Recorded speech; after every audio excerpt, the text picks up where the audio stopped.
this is Becky. Welcome back to my channel. In this video, I am going to read the daily devotional for day 17. The word is grace. Sitting in church while dealing with a hurt, hang-up, or a habit can be a lonely experience. We look around at the neatly dressed couples with their immaculate children and feel as though we're the only ones experiencing struggles in life. Even though we've read the Bible over and over again, looking for the answers, and have attended all of the classes offered by the church, our lives are far from perfect. The pastor of a large church spent 8 weeks preaching about the principles of recovery. Each week, the message concluded with a testimony from a member of the Celebrate Recovery. Week after week, as the testimonials were shared, the congregation responded by crying in empathy, groaning in grief, or sitting in stunned silence. Understanding that the testimonies had begun to change the congregation, the pastor wanted to conclude the sermon series with communion served by participants in Celebrate Recovery. The men and the women from the recovery leadership team served the communion elements with tears streaming down their faces. As they passed one another in the aisles, they patted each other on the back or clasped hands. Each of them had experienced the loneliness of a hurt, hang-up, or a habit, and now they were serving communion in a church that had become a safe place for people willing to own up to their less than perfect lives. Later that day, each of the participants expressed profound gratitude for being able to serve in a church that modeled forgiveness.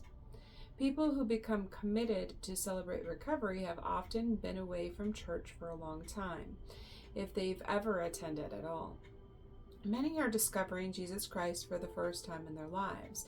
They know they need a safe place to heal from the wounds of their past, a safe context in which to work on forgiving themselves, and, most important, a safe setting in which to experience that grace and forgiveness of Christ.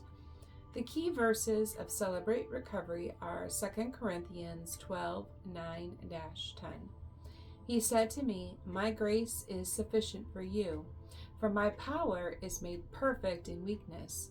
Therefore I will boast all the more gladly about my weaknesses, so that Christ's power may rest on me. That is why, for Christ's sake, I delight in weaknesses, in insults, in hardships, in persecutions, in difficulties. For when I am weak, then I am strong."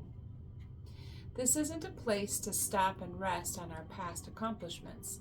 We need to thank God for getting us this far on our road to recovery, to praise Him for the many victories that we've experienced over our hurts, hang-ups, and our habits while we were working on the first 6 principles.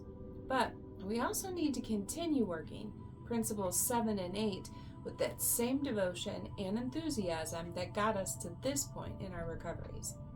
1 Corinthians 10:12 puts it this way: "If you think you are standing firm, be careful that you don't fall." Most recovery material refers to steps 10 through 12, principles 7 and 8, as the maintenance steps. But principles 7 and 8 are much more than mere maintenance. They involve much more than just preserving the progress we've already made in our recoveries. It's in implementing these principles that your recovery, your new way of living, really takes off, bearing the fruit of all the changes God and you have been working on together. It's in principles 7 and 8 that you'll live out your recovery for the remainder of your time here on earth, one day at a time.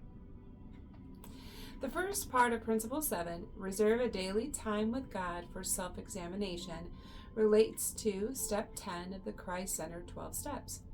We continued to take personal inventory and, when we were wrong, promptly admitted it. In order to successfully work the part of Principle 7, we needed to do the following on a daily basis. Take the time to do a daily inventory, evaluate the good and the bad choices we've made that day, admit our wrongs promptly. And John 3:21 states that whoever lives by the truth comes into the light. Principle 7 brings us on a daily basis into the light. Once we've seen the light, we have only two choices. We can either ignore it or act upon it.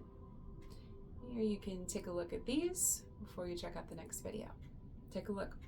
What are some of the poor choices you're continuing to make that are negatively affecting yourself and or others? What are some new positive choices that you've made today? Do you have difficulty admitting your wrongs promptly? Why or why not? And express in your own words what John 3:21 means to you. And I hope you have a blessed day.